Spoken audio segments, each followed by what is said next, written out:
Hola amigos, bienvenidos a su canal Cuida tu Billete. Les saluda Alfredo Morales. El día de hoy tenemos el tema de ¿por qué no crece México? ¿Por qué la economía de México no crece? Y la pregunta inicial sería, bueno, mientras vemos estas imágenes de Shanghái, en China, que es una de las ciudades en el mundo que más crece, la pregunta que ustedes se harían, muy valedera, es, bueno, ¿y por qué nos interesa? A mí, ¿de qué me sirve saber si crece o no crece? ¿En qué me afecta? O sea, explícame, por favor, Alfredo. Dinos, ¿por qué nos debe de importar que la economía de México crezca o no? ¿En qué nos afecta?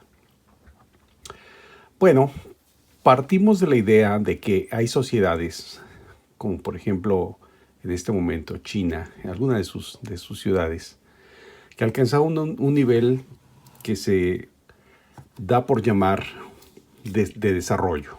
Son ciudades desarrolladas, hay economías desarrolladas, que se caracterizan porque sus habitantes gozan de bienes materiales de muy alta calidad, como en materia de servicios, como salud, transporte, educación, eh, servicios de policía, hay mucha seguridad.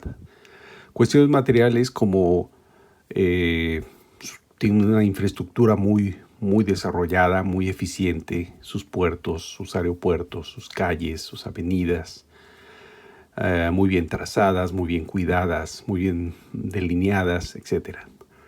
Donde servicios como la luz, el agua, el gas, no se tiene ningún problema con ellos.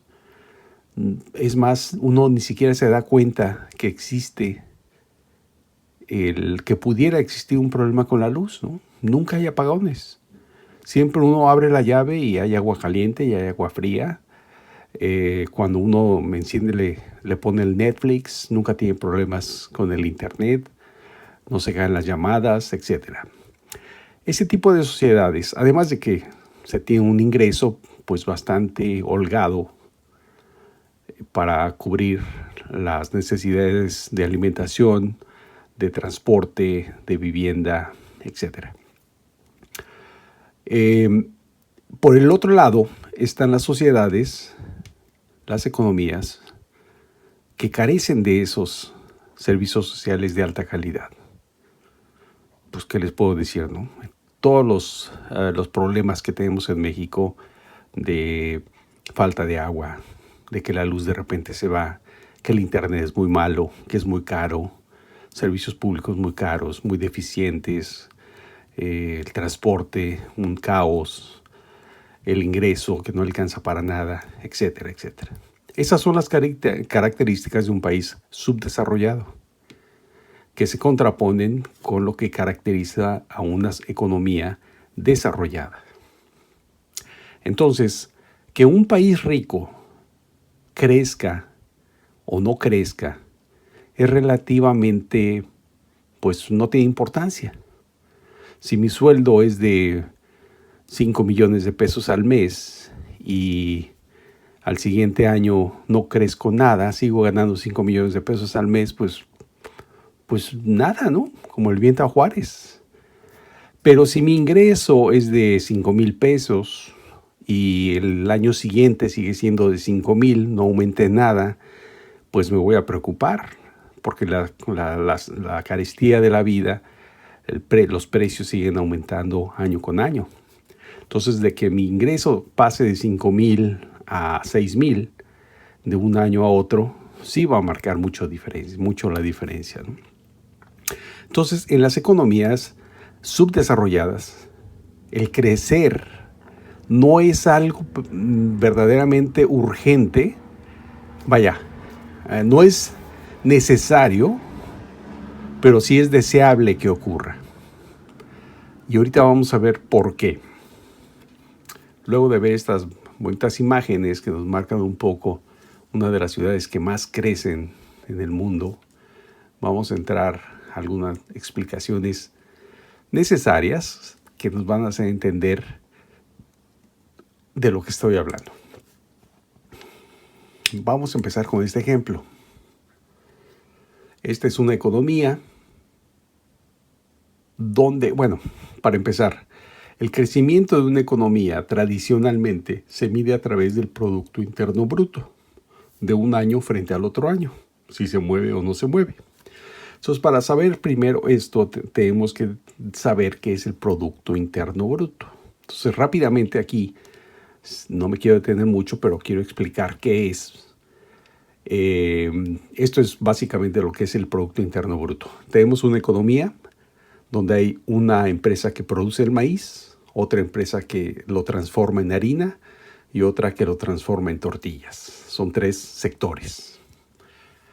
En la primera empresa no hay ningún insumo, simplemente se ponen las semillas en la tierra, se contrata a un par de peones, luego de un periodo se recoge el maíz, se vende y de ahí se obtiene una ganancia del dueño de la tierra, ¿no? No se paga ninguna renta, es un ejido, por ejemplo, ¿ok? Entonces se vende un producto final de 62 pesos y lo compra la empresa de la harina. Este es un insumo para ella. La venta de maíz se transforma en el insumo de la empresa productora de harina. Se pagan sueldos, se paga la renta del local, se vende el producto y se obtiene una ganancia de 41. Ese valor del producto final entra como insumo a la tortillería. La tortillería compra este insumo que es la harina, paga sueldos, paga la renta, vende el producto final y se queda con una ganancia el dueño de la tortillería. El producto final de todas las tortillas en esta economía, en este año, fueron de 298 pesos. Entonces, el Producto Interno Bruto de esta economía, Producto Interno Bruto, son 298 pesos. Cabe hacer aquí resaltado de que en este proceso se pagaron sueldos, se pagó renta, se obtuvo una ganancia por parte de los dueños de cada empresa. Y estas dos están pintadas en amarillo, rentas y ganancia, porque las dos a final de cuenta son formas de ganancias, ¿no? La ganancia del empresario y la ganancia del dueño de la tierra o del local comercial. Entonces, así es como se calcula el Producto Interno Bruto, que es la forma tradicional de medir la economía. Lo que pase el año siguiente lo vamos a contrastar contra este 298 y nos va a decir si crece o no la economía. Eso es de lo más aburrido que puedan encontrar. Pero es muy importante porque el Producto Interno Bruto es una de las formas de medir la economía. No es la única, es solamente una de las formas. Y aquí aparece la magia de los economistas bien informados. Vamos a ver. Aquí está. Déjenme nada más ubicar bien la imagen para empezar la explicación. Ahí está.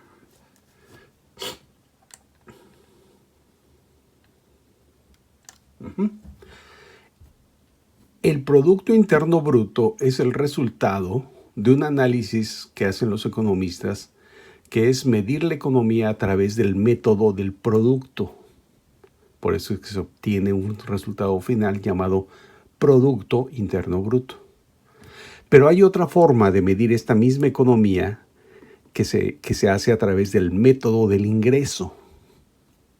Y el método del ingreso lo único que toma es cuánto se pagó en salarios y cuánto se pagaron en ganancias. ¿Se dan cuenta? 30 más 40 más 60 son 130 en sueldos. Y ganancias, rentas y ganancias, la suma son 50 de rentas, 118 en ganancias. Total 168 y sueldos 130. Sueldos más ganancia igual al valor total agregado. Valor agregado. Este es igual al producto. ¿Se dan cuenta? El Producto Interno Bruto de esta economía vale 298. El valor agregado de esta economía es igual a 298, que es la suma de los sueldos, más las ganancias pagadas en este periodo, en esta economía. El PIB, Producto Interno Bruto, es igual al valor agregado. Y oh magia, porque si nos confundimos aquí en si crecía el sector agropecuario o si crecía la construcción o si crece o no crece el sector servicios y bla, bla, bla, y bla, bla, bla, y se dividen en 20,000 ramas y sectores y empresas, vean la sencillez con que el método del ingreso nos dice lo que pasa en una economía. Se pagaron tanto en sueldos y se pagó tanto en ganancias. Entonces, aquí está la clave ideológica de todo esto. Si te dicen que una economía creció el 1% en un año, tu pregunta es, bueno, ¿y quién ganó? ¿Subieron los sueldos? ¿O fueron las ganancias las que subieron? ¿O subieron los dos? Entonces ya aquí hay una carga ideológica fuertísima, porque no te vas con la confusión de qué sector económico fue el que ganó, sino quién, qué clase social, qué sector de las familias que se le llaman, del factor de la producción, si fueron los empleados, los trabajadores, o fueron los patrones que ganaron en ese año. Porque los dos métodos calculan lo mismo y llegan al mismo resultado. Pero hay una concepción ideológica muy fuerte en uno y otra concepción ideológica en otro que no te dice nada y que solamente te confunde. Entonces, en el sistema neoliberal, en el periodo neoliberal, los últimos 35 años, 36, hasta la actualidad, el método del producto, a través de la medición del Producto Interno Bruto, es lo que estaba de boga. Era porque ellos querían quitarle toda la carga ideológica al análisis económico y tratar de convertir a la economía en una ciencia, cosa más apartada de la realidad, porque la economía no es ninguna ciencia, es simplemente una disciplina social con mucha carga política, como lo pueden ver en esto, que es el método del ingreso, donde te dice quién manda en una sociedad, si el gobierno funciona para beneficiar a los empresarios o funciona para beneficiar a los trabajadores. Porque hay que hacer aquí una distinción muy clara. En una economía como México, en un país como México, que hay 130 millones de mexicanos, yo me atrevería a decir que empresarios como tal, quitando al dueño de la trapalería, al señor de las paletas, que también son empresarios, pero que son empresarios casi de subsistencia, y considerando solamente los empresarios que tienen empleados que tienen muy buen número de empleados en sus empresas, estaremos hablando quizás de unos 5 millones, ¿les gusta? 10 millones de empresarios contra 120 millones de trabajadores. 120 contra 10. En una democracia donde cada voto, ya sea de empresario o de trabajador, tienen el mismo valor, ¿quién serían más importantes? Me pregunto. ¿Quién tiene la mayoría en una democracia? ¿Los empresarios o los trabajadores? Y entonces, si el gobierno es emanado de un proceso democrático, ¿a quién debería de beneficiar las políticas económicas de ese gobierno? ¿A unos cuantos o a muchos? A la inmensa mayoría. Esas son las preguntas que se generan con el análisis económico a través del método del ingreso, cuando se evalúa a la economía a través del método del ingreso. Porque aquí vamos a saber en un periodo quién se está beneficiando más, si los empresarios o los trabajadores, o los dos. ¿Ok? Entonces eso es fundamental en el análisis económico. Saber distinguir que el Producto Interno Bruto es igual al valor agregado y que el valor agregado toma en cuenta solamente los sueldos y las ganancias, y que son iguales, se obtienen el mismo resultados. Son dos caminos que van al mismo lugar, pero que tienen una carga ideológica muy diferente uno del otro. Entonces, el año pasado, 2019, la economía mexicana no creció, cero. Tuvo un decrecimiento del menos 0.1%, o sea, nada. ¿Qué pasó aquí? ¿Quién ganó? ¿Fueron los empresarios o fueron los trabajadores? Aquí tengo dos ejemplos. Recuerden estas cantidades. Sueldo 130, ganancia 168, nuestro producto 298 en el año, en primer año. Siguiendo este ejemplo, ¿qué pasaría? ¿Qué habrá pasado si la economía no creció nada? ¿Sí? Aquí tenemos dos ejemplos donde la economía no creció nada, 0 y 0. Pero en este primero, aquí las ganancias crecieron más que los sueldos y los salarios. Las ganancias crecieron al 4%, los sueldos bajaron al 5%, en 5% de un año para otro. Y el total fue 0. Entonces, en este primer ejemplo, donde no hubo crecimiento económico, los empresarios sacaron la mejor tajada, a costa de los sueldos.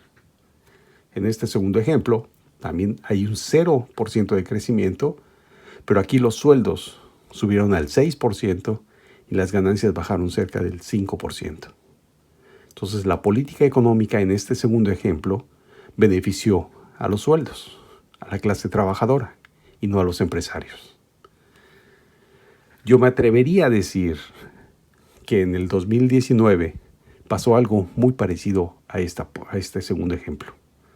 Porque hay que recordar que el salario mínimo creció creo que el 20%. Y ya venía de crecer, creo también subir un 15 o 20%. Entonces, el término al final del 19 posiblemente benefició más a los sueldos que a las ganancias, a pesar de que la economía quedó en 0. Entonces, es algo muy importante que se tiene que destacar.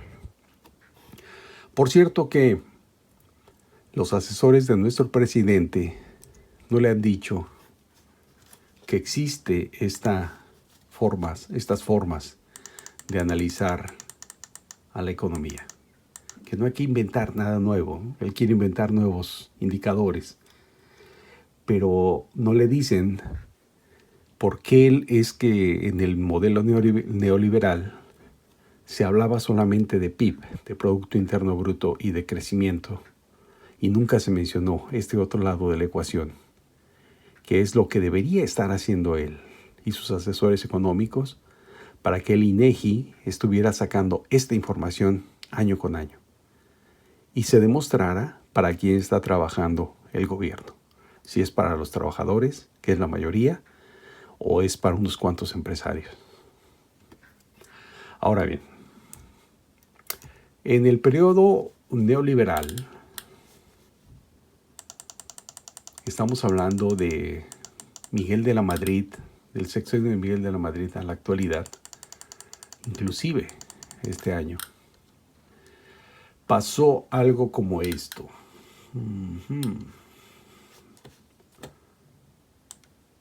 En el periodo neoliberal, que fueron 30 años, aquí estamos, neoliberalismo, vamos a hacer buena onda con ellos y no vamos a incluir el sexenio de Miguel de la Madrid, que fue del 82 al 88, que fue una catástrofe económica. Y vamos a empezar a medirlo del 88 al 2018, que son 30 años, y que abarcan los sexenios de Salinas, de Zedillo, Fox, Calderón y Peña Nieto. Son 5 sexenios, 30 años. En esos 30 años, la tasa de crecimiento de México en términos reales fue del 2%. 2%. Y muy seguramente, en ese periodo, los empresarios se llevaban siempre la mejor parte y los trabajadores la peor parte, la peor tajada, año tras año, tras año, tras año. No en balde, el salario mínimo bajó en estos 30 años más de un 70%, mientras que por el otro lado aparecían empresarios de la noche a la mañana que se convirtieron en multimillonarios en dólares como nunca había existido en épocas anteriores en México. Casos de Carlos Slim, de Salinas Pliego, de Balleres, del dueño de la Bimbo, etcétera, etcétera. Que de repente esta mujer, no me acuerdo cómo se llama, la que heredó Corona, etcétera.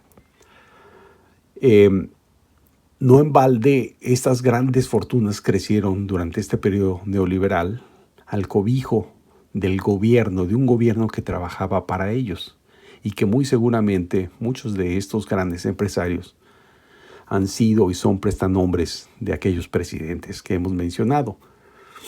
Entonces, estos 30 años beneficiaron en su inmensa mayoría a algunos cuantos empresarios en contra de los grandes segmentos de la población que son los asalariados. ¿Qué pasó antes de que llegara el neoliberalismo en México? ¿Qué pasó 30 años antes de Miguel de la Madrid? Este periodo se llamó desarrollo estabilizador y es más o menos del 50 a principios del 80, cuando acaba José López Portillo. Se llamó desarrollo estabilizador o el milagro mexicano porque la economía crecía en promedio en estos años al 6%. Y seguramente ganaron los empresarios, y seguramente también ganaron las clases trabajadoras, porque el nivel de vida de todos los mexicanos creció en forma sostenible, sustentable en esos 30 años, antes de que llegara el modelito neoliberal en México. Entonces, por eso es que el neoliberalismo, en términos económicos, revierte mucho alboroto, porque dicen que fue fallido, que falló el modelo, que fue un fracaso. Y no es cierto.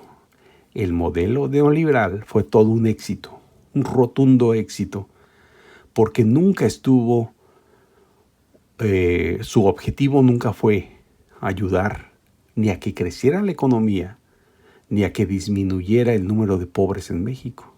Su objetivo era concentrar riqueza en pocas manos, tanto de la oligarquía mexicana como de los grandes corporativos extranjeros. Entonces fue un completo éxito. Lo que sucede es que intentaron mezclar una política económica neoliberal con un proceso de elección democrática.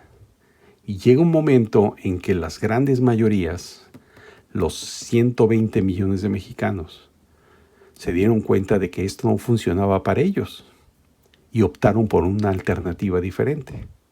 Entonces en las urnas fueron vencidos, pero el modelo es muy redituable para quienes lo pusieron en marcha. Y antes del modelo neoliberal, teníamos un modelo de desarrollo estabilizador. Entonces, el neoliberalismo no fracasó, simplemente el pueblo lo votó. Le dio una patada y los votaron del poder político. Y por lo tanto, están luchando ahorita para que no los voten del poder económico, de las decisiones que se hacen. El nuevo gobierno, ¿qué tiene que hacer? Pues tiene que hacer que el valor agregado o el Producto Interno Bruto crezca y que en ese crecimiento el crecimiento de los sueldos sea mayor al crecimiento de las ganancias. Porque solamente así van a reducir la brecha entre ricos y pobres y van a reducir la cantidad de pobreza que hay en México. Entonces, ese es el objetivo de un nuevo gobierno, que no se ha dado. Este 2019, ya tiene un cero, no hay crecimiento. 2020 posiblemente va a ser cero, por lo que estamos viviendo ahorita en la economía, por el paro que provocó los problemas del COVID, y que posiblemente le cueste crecer. Le cueste mucho a la economía mexicana crecer por lo siguiente. Y esta es la segunda parte del video, que también es extremadamente importante Y van a ver por qué. Ya tenemos un video de esto que se llama neoliberalismo, pero vale la pena retomarlo, sobre todo porque tiene que ver con estos asuntos de por qué no crece la economía. Ok, espero que se vea todo. Así. Dele pues. Ahí estamos. Estos son los 5 pilares de la política neoliberal. 5 pilares del neoliberalismo. Número 1.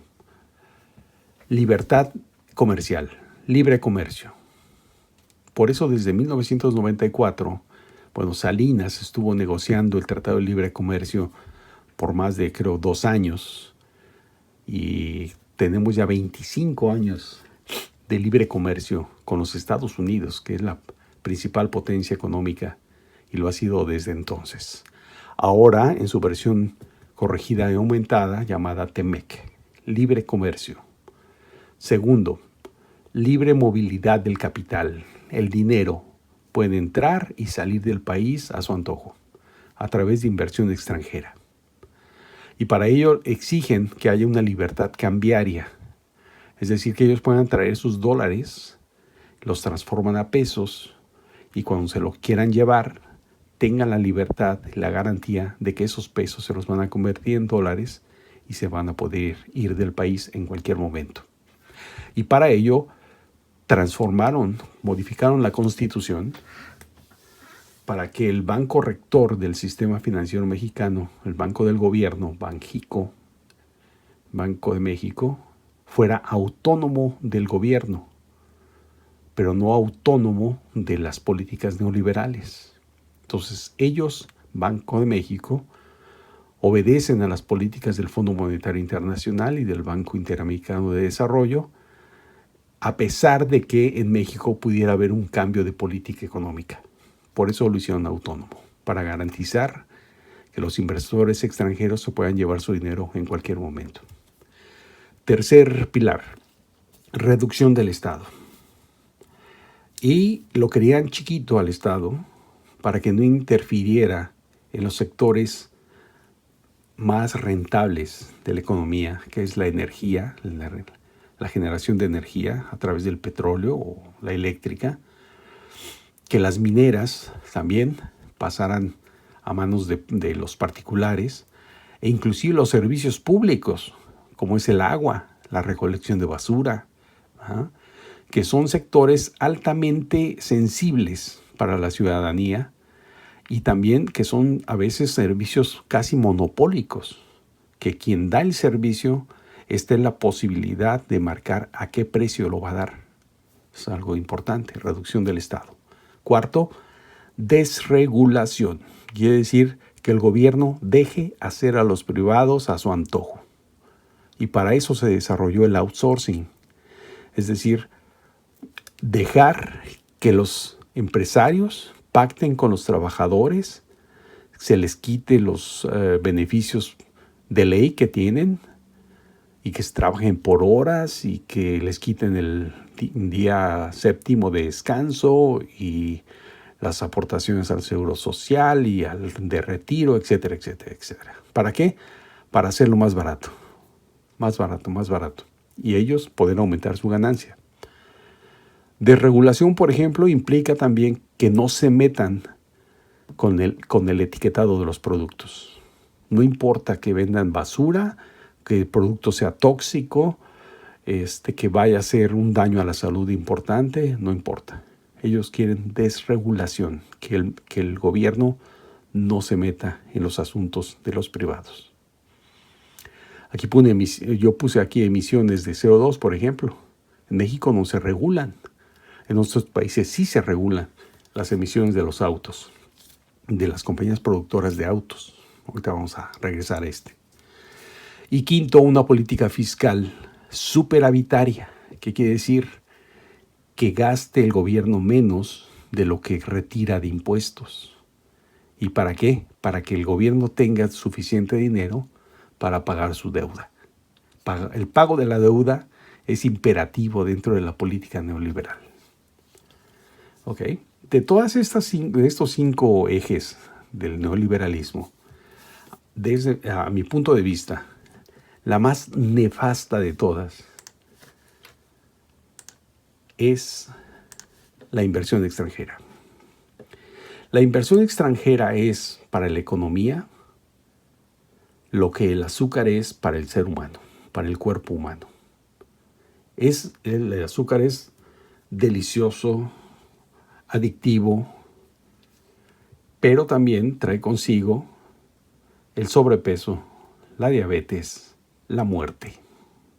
La segunda causa de muerte en México es la diabetes, provocada por un alto ingesto de calorías. Y la muerte del sistema económico mexicano es la inversión extranjera. La inversión extranjera llega con toda la fanfarria de cuando uno se come un pastel y produce los efectos más nefastos, como la diabetes o la obesidad, que produce la inversión extranjera. Porque es un desangre, va desangrando la economía poco a poco, haciéndola que no crezca y saqueando la riqueza, porque la ganancia que ellos se llevan es riqueza generada en este país. Esta inversión extranjera, ¿a dónde creen que se contabiliza? Exactamente aquí. El método del ingreso nos diría que de estas ganancias que se reportan aquí, una importante cantidad de estas ganancias se van del país porque son generadas por empresas extranjeras. ¿Cuántos bancos extranjeros hay en México? Bilbao Vizcaya, Citibanamex, Santander, HSBC, etcétera, etcétera. ¿Cuántas compañías de servicios comerciales hay en México? Walmart, todas, McDonald's, todas las que se puedan ustedes imaginar. Todos los productores de autos, todos esos están aquí, generando ganancias. Y esas ganancias se están yendo del país. Año con año. Y este modelito, que es muy sencillo, no toma en cuenta 2 elementos. Uno de ellos es el gobierno. ¿Sí? Aquí no aparece. Pero es obvio que el gobierno está aquí y no se menciona porque parte de estas ganancias se las queda el gobierno como impuestos y parte de estos sueldos se los queda el gobierno como impuestos a los salarios. Entonces, lo fundamental es saber si estos dos crecen. Si crecen, el gobierno también aumenta sus ingresos, porque cobra un porcentaje sobre las ganancias y sobre los sueldos. Y el segundo elemento que no aparece aquí, que es también fundamental, es el sector externo. Y ese sector externo nos dice cuánto dinero de estos sueldos se fueron del país y qué cantidad de recursos de las ganancias se fueron del país. Entonces, si lo analizamos como porcentaje de esto, dijimos que en el periodo neoliberal la economía estaba creciendo. Me movieron la pantalla.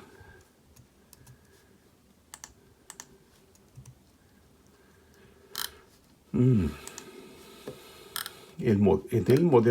el periodo neoliberal, la economía crecía al 2%.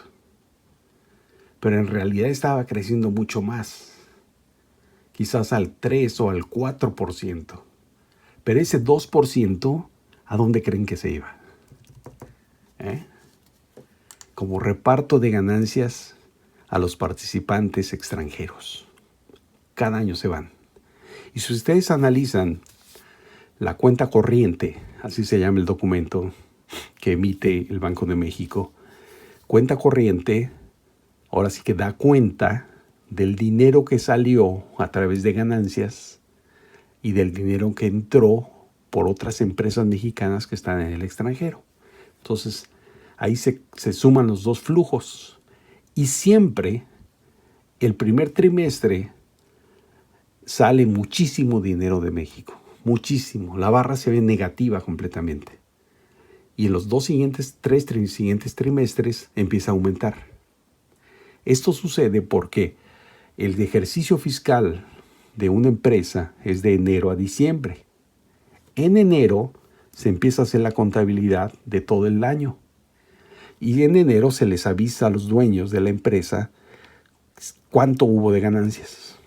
Y es en enero cuando ellos deciden cuánto dinero de esas ganancias se van a llevar a sus países.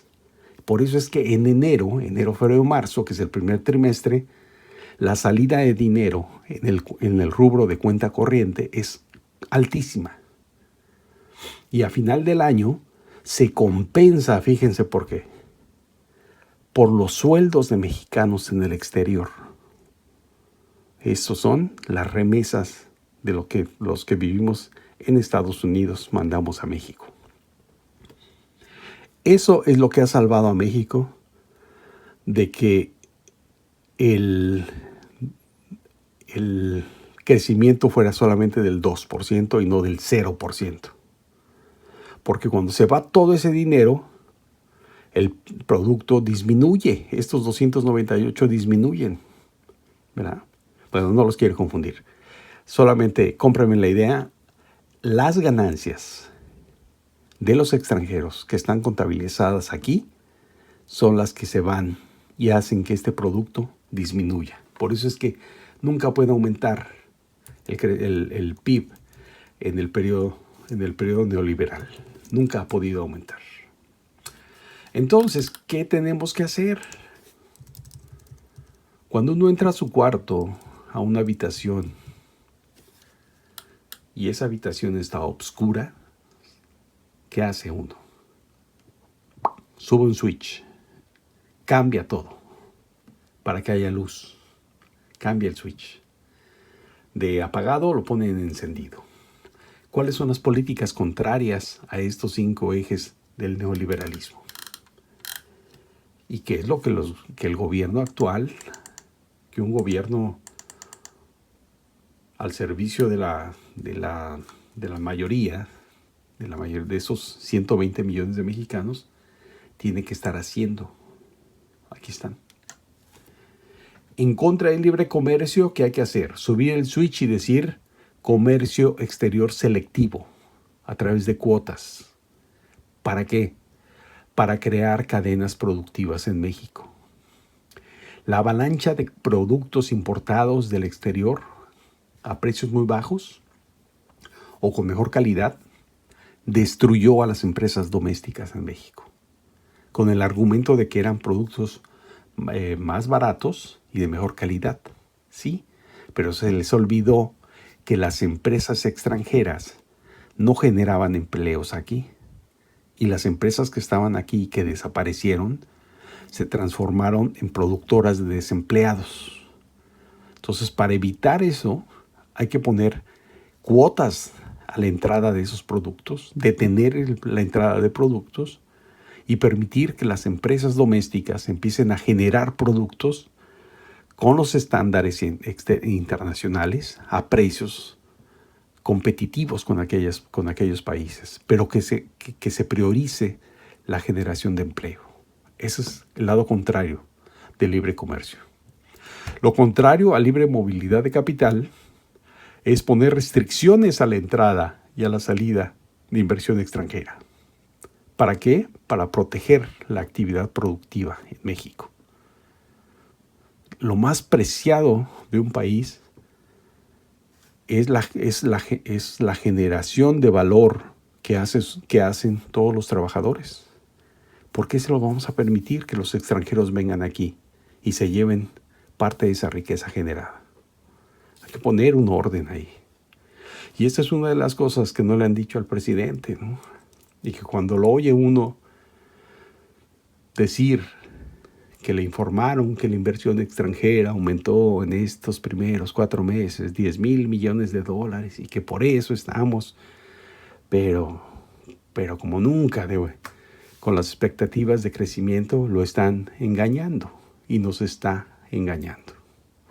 Cuando nos dice que nos va a ir a empezar bien porque está a punto de comenzar el nuevo Tratado de Libre Comercio, lo están engañando y nos está engañando. Porque México es el ejemplo vivo de que la política de apertura comercial es un fracaso para un país. Porque hemos vivido 25 años con Tratado de Libre Comercio junto a la economía más grande del mundo y eso no nos ha traído nada de crecimiento, nada, todo lo contrario. Entonces ese argumento es una falacia. En contra de la reducción del Estado, hay que fortalecer las empresas públicas como Pemex, como la Comisión Federal de Electricidad, y digo yo que el gobierno debería nacionalizar toda la industria minera de México, porque no es posible que estos inversores extranjeros lleguen a México a abrir empresas mineras y llevarse todo el producto y no pagan nada, y dejan desolados los campos, afectado el medio ambiente, las poblaciones locales, y ellos felices de la vida llevándose el dinero. Se roban el santo y la limosna. No puede ser. El Estado debe nacionalizar toda la industria minera y poner esos recursos de la minería a servir, a fortalecer los ingresos públicos. Y al fortalecer los ingresos públicos vamos a estar fortaleciendo los servicios de salud, la educación, los sistemas de justicia, los pagos de las becas, de todos los programas que tiene el presidente actualmente. Entonces hay que hacer eso. En contra de la desregulación, ¿qué hay que hacer? Regular al mercado, regular a los participantes. ¿Para qué? Para proteger la salud. Si etiquetamos los refrescos y les ponemos alarma, atención, warning, es tóxico para tu salud, no puedes tomar más de uno a la semana. Vamos a estar protegiendo la salud de los habitantes del país. Cuando ponemos restricciones a los productores de autos y les decimos que deben de elevar la eficiencia de sus motores o que deben de dejar de producir motores que consuman gasolina, estamos regulando el mercado de los automóviles para proteger el medio ambiente. No puede ser que México, la Ciudad de México, que ha sido desde hace décadas una de las ciudades más contaminadas del mundo, no tenga una regulación de emisiones de CO2 para los productores de autos en México. Es una locura eso. Y se han querido pasar regulando, tratando de suavizar el ambiente, el problema de la contaminación ambiental, poniendo planecitos de hoy no circula, por favor. Esto es lo que se tiene que hacer, regular el mercado, que es lo opuesto a desregular. Política fiscal, creo que no comenté esa, ¿verdad? ¿O sí? La política fiscal, que su único objetivo es cuidar las finanzas para cumplir con el pago de la deuda, hay que hacer lo contrario.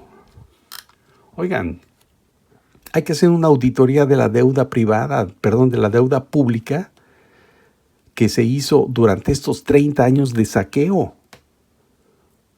No es el tema de este video hablar del IPAP, del FOBAPROA, pero esa es una deuda que vale el 46% de toda la actividad productiva de México, 46% del PIB, 11 billones de pesos, 11 millones de millones que se están pagando cada año intereses y nunca se acaban de pagar.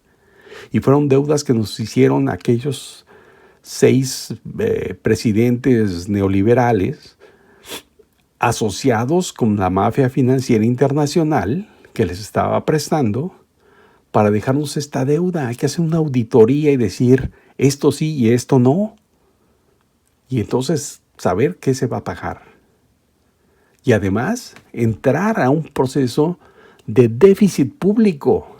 Miren, cuando un jefe de familia está pagando renta y no quiere endeudarse, no quiere comprar una casa porque eso le implicaría deuda, ¿es una persona que está actuando cuerdamente o no? ¿Quién en su sano juicio, que está pagando renta, tiene la capacidad de ahorro para de repente ir a comprar una casa al contado? Nadie. Siempre uno se endeuda para obtener un activo que después de 10 o 20 años se va a convertir en un activo libre de deuda, libre de gravamen. Un jefe de familia que paga renta, con gusto se podría endeudar para comprar una vivienda que luego de 20 años de estar pagándola va a ser para él y para toda su familia por el resto de los tiempos. Lo mismo pasa con el gobierno. Cuando incurre en déficit para crear una empresa petroquímica o una refinería, no está cayendo en deuda porque sí. Hay un objetivo primordial, que es generar activos físicos que no se tienen en este momento y que luego de pagarlos van a generar ingresos, ahorros para este sistema económico, inclusive para este gobierno, para el gobierno que lo está aplicando.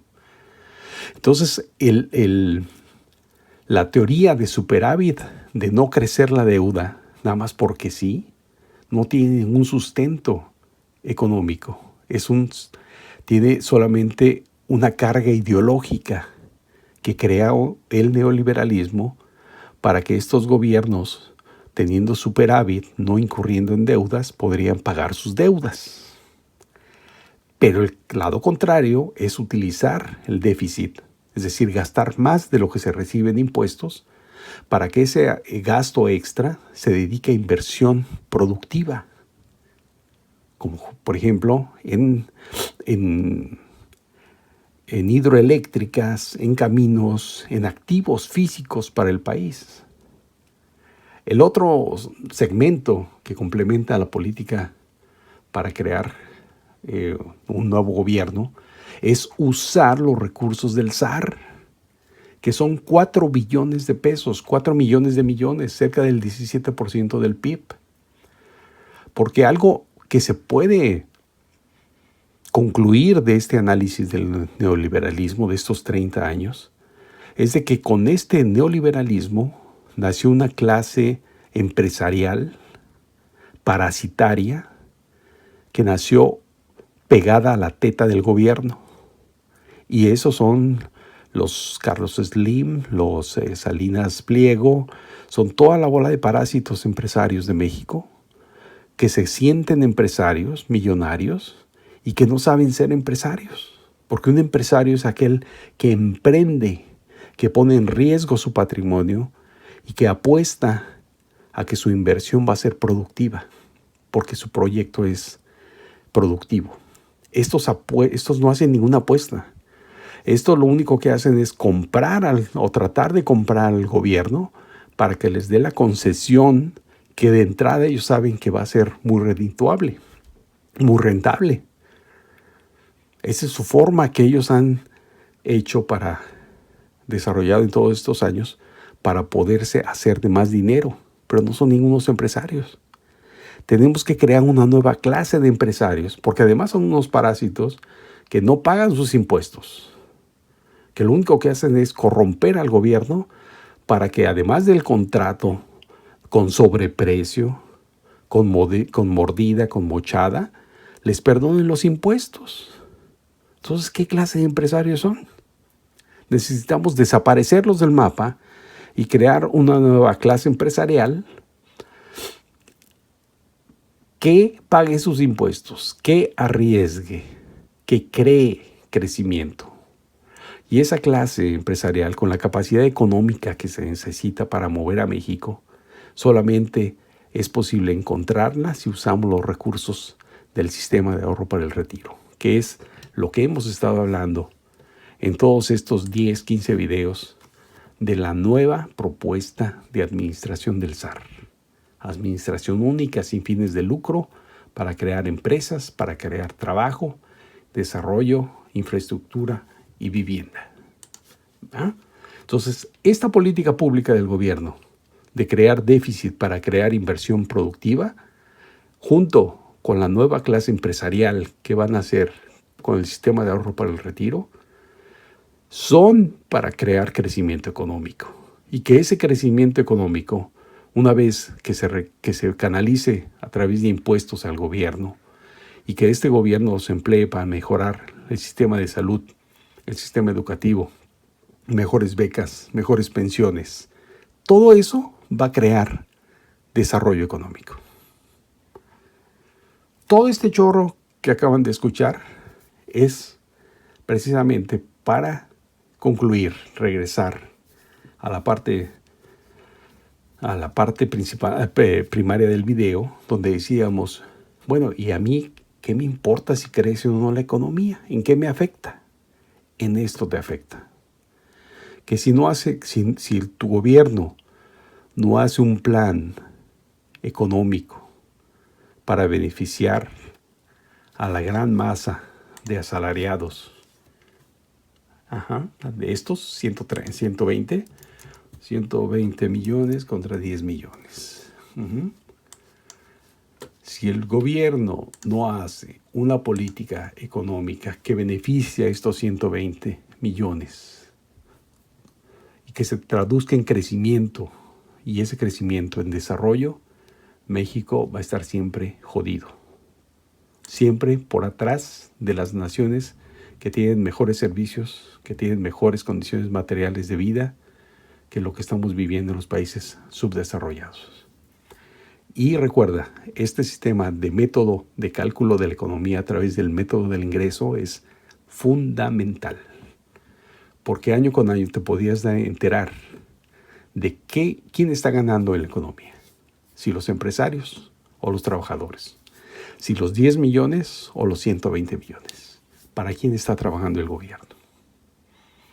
Bueno, me extendí mucho, pero son conceptos bien importantes que fundamentan, nuevamente, que dan razón a este cuadrito. Y qué es lo que tenemos que hacer y por qué lo tenemos que hacer de administrar mejor los recursos del SAR.